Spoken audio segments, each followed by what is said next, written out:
नमस्कार, मैं हूं प्रदीप और इतिहास की परतों में झांकने वाले आप सभी जिज्ञासु दर्शकों का हमारे मंच थिंक 360 पर स्वागत है। अक्सर जब हम भारत और पाकिस्तान के बीच सीमा विवादों की बात करते हैं, तो हमारे जहन में सबसे पहले कश्मीर और लद्दाख की बर्फीली चोटियां कौंधती हैं। लेकिन कल्पना कीजिए कि ऐसी सीमा की जो रेत और पानी के बीच कहीं दलदल में खोई हुई है, जहां समुद्र अपनी सांसें लेता है और जमीन अपनी पहचान।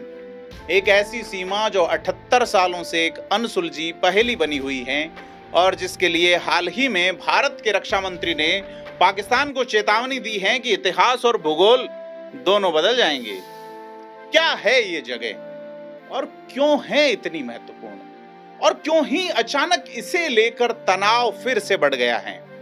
आइए आज थिंक 360 के माध्यम से आपको इस रहस्यमय दलदल की गहराई में उतारते हैं, उस कहानी को जानने के लिए जो इतिहास की किताबों में अक्सर छूट जाती है, लेकिन जिसका सामरिक महत्व किंचित भी कम नहीं।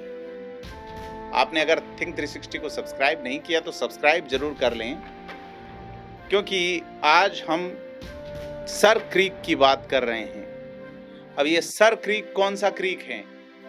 क्रीक का मतलब होता है समुद्र में मौजूद एक संकरी सी खाड़ी, एक पतली घुमावदार जलधारा जो अक्सर दलदली किनारों से घिरी हुई होती है।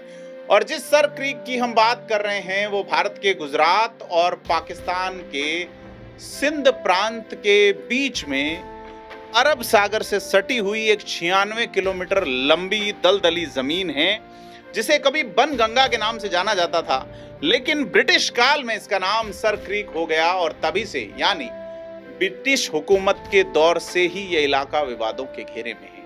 एक ऐसी दलदली जमीन जहां नदियां समुद्र से मिलती है और जहां की मिट्टी हर ज्वार भाटे के साथ अपनी पहचान बदलती है।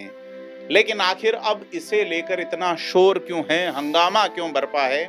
दरअसल कुछ दिनों पहले भारत के रक्षा मंत्री राजनाथ सिंह ने विजयदशमी के मौके पर गुजरात के कच्छ में एक सैन्य अड्डे पर शस्त्र पूजा के दौरान पाकिस्तान को एक कड़ी चेतावनी दी और स्पष्ट शब्दों में कहा, पाकिस्तान सर क्रीक के नजदीकी इलाकों में सैन्य ढांचे विकसित कर रहा है जो उसकी नीयत पर सवाल खड़े करता है। राजनाथ सिंह के मुताबिक आजादी के 78 साल बाद भी सर क्रीक क्षेत्र में सीमा विवाद को हवा दी जा रही है। भारत ने बातचीत के जरिए इस विवाद को सुलझाने की कई कोशिशें की हैं, लेकिन पाकिस्तान की नीयत साफ नहीं दिखती।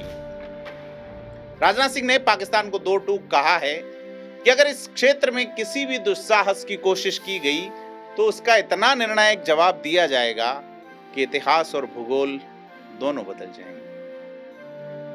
सवाल उठना चाहिए कि सर क्रीक विवाद क्या है और क्यों ही दोनों देशों के लिए इतना अहम है, और अगर पाकिस्तान वहां वाकई सैन्य ढांचे का विस्तार कर रहा है तो भारत के लिए कितनी चिंता की बात है।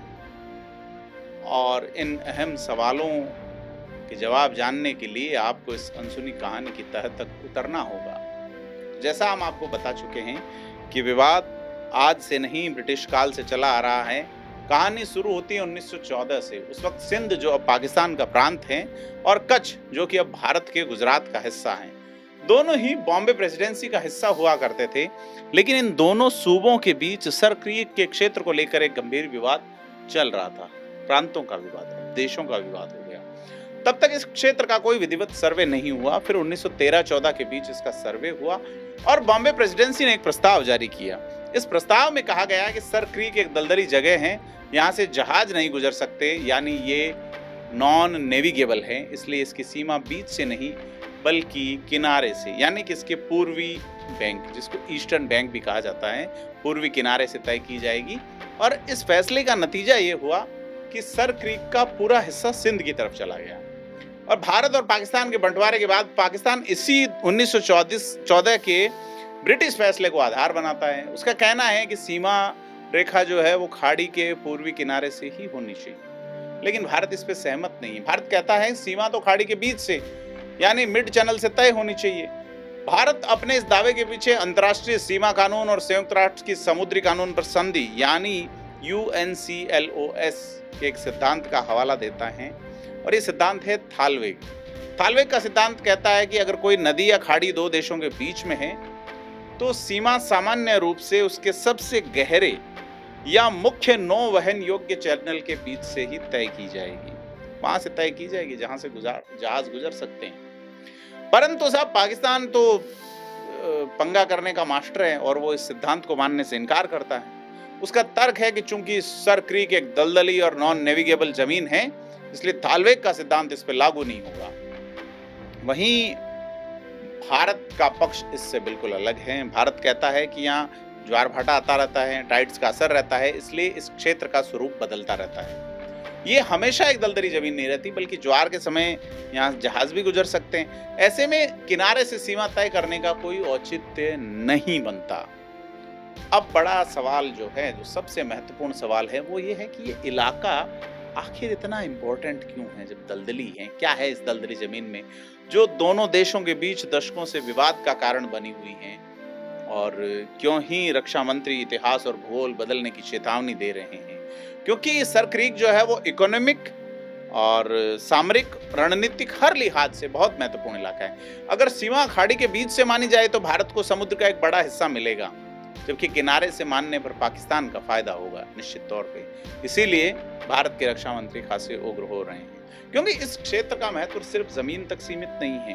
ये एक्सक्लूसिव इकोनॉमिक जोन यानी EEZ के कॉन्टिनेंटल शेल्फ के अधिकारों के लिए भी महत्वपूर्ण है। यानी EEZ का मतलब है पानी या समुद्र की सतह पर मौजूद संसाधनों पर अधिकार, और कॉन्टिनेंटल शेल्फ मतलब समुद्र के नीचे की जमीन और उसके खनिज, तेल, गैस पर अधिकार। अब चूंकि सर क्रीक क्षेत्र जो है वहां तेल और प्राकृतिक गैस का समृद्ध भंडार है। सोचिए, एक दलदली खाड़ी की गहराइयों में छिपे ये संसाधन किसी भी देश की अर्थव्यवस्था के लिए कितने महत्वपूर्ण हैं। पाकिस्तान की कुत्सित नजरें इसीलिए गड़ी हुई। हालांकि यह विवादित सीमा अक्सर दोनों देशों के मछुआरों के लिए मुसीबत का सबब बन जाती है। अनजाने में सीमा पार करने पर गिरफ्तारी होती है। इसके अलावा पाकिस्तानी अपने left bank outfall drain project के तहत खारे और औद्योगिक पानी को सर क्रीक में पंप कर देता है, और इसका केवल इकोलॉजिकल असर ही नहीं होता, बल्कि यह सिंधु जल संधि का उल्लंघन भी है। इससे न केवल दूषित पानी यहाँ आ रहा है, बल्कि कई बार बाढ़ की समस्या भी खड़ी हो जाती है, और ये सारे कारण इस इलाके को बड़ा इंपॉर्टेंट बना देते हैं। तो बड़ी चीज ये है कि 1914 से चला आ रहा है, 111 साल हो गए हैं। इस विवाद को सुलझाने की कभी कोशिश क्यों नहीं हुई? कई बार हुई। भारत और पाकिस्तान दोनों ही संयुक्त राष्ट्र की समुद्री कानून पर संधि के सदस्य हैं। इस संधि के तहत दोनों सभी देशों को अपने समुद्री विवाद 2009 तक सुलझा लेने थे, वरना विवादित क्षेत्र को अंतर्राष्ट्रीय जल क्षेत्र घोषित कर दिए जाने की बात कही गई। लेकिन दोनों ही देश UNCLOS के सदस्य होते हुए भी सर क्रीक को एक द्विपक्षीय मुद्दा बताते हैं और इसे किसी इंटरनेशनल अदालत में पंचायत में नहीं ले जाना चाहते। साल 2015 तक दोनों देशों के बीच कई दौर की बातचीत हो चुकी है। साल 1995, साल 2005 में बातचीत में थोड़े ठीक संकेत मिले, परंतु मामला फंसा रह गया और अभी तक किसी निष्कर्ष पर नहीं पहुंचा जा सका है। तो भारत का ये स्टैंड है कि आतंकवाद और बातचीत दोनों साथ नहीं हो सकते, और ये बात ठीक भी है, लेकिन इन मसलों का हल डायलॉग के जरिए ही निकल सकता है। इसलिए ये डिपेंड करता है दोनों देशों। तो राजनाथ सिंह की ये चेतावनी जो है, यह एक अलग इशारा करती है और उस बयान पे लौटना बनता है। रक्षा मंत्री ने सर क्रीक के इस इलाके में पाकिस्तान के सैन्य ढांचे के विस्तार की जो बात कही है वो इम्पोर्टेंट है, बड़ी अहम है कि राजनाथ सिंह का बयान असामान्य है, क्योंकि अगर ये बयान पाकिस्तान की जो हरकतें यहाँ बढ़ रही हैं और ऐसे में राजनाथ सिंह का बयान आता है, तो बड़ी चीज़ ये है कि ये मुद्दा फिर से प्रासंगिक होने लगा है। क्योंकि 90 के दशक में ये हॉट टॉपिक था सर क्रीक, लेकिन अब डेड टॉपिक बन चुका था। राजनाथ सिंह ने यह बयान इसलिए दिया है कि पाकिस्तान को चेतावनी देने की कोशिश है कि भारत की नज़र अपनी तमाम सीमाओं पे है, और पाकिस्तान किसी भी तरह की कोशिश अगर करता है तो भारत तगड़ा जवाब देगा। क्योंकि भारत बार बार कह रहा है कि ऑपरेशन सिंदूर अभी भी जारी है, इसलिए इस विवाद को भी उसी से जोड़ के देखा जाना चाहिए। क्योंकि भारत हमेशा से इस क्षेत्र पर पाकिस्तान के दावे को खारिज करता रहा है। हम इंटरनेशनल लॉज का पालन करते हैं और भारत अपने क्षेत्र को डिफेंड करने के लिए यहाँ इंफ्रास्ट्रक्चर भी तैयार कर रहा है। इसलिए लगता है कि रक्षा मंत्री राजनाथ सिंह का यह बयान जो है वो पाकिस्तान को ये संदेश देने की कोशिश है कि उसे भले ही अमेरिका या सऊदी अरब समर्थन कर रहा हो, भारत इस तरह के दबाव को नहीं सहेगा और उसके पास पाकिस्तान के उकसावे का जवाब देने का अधिकार है।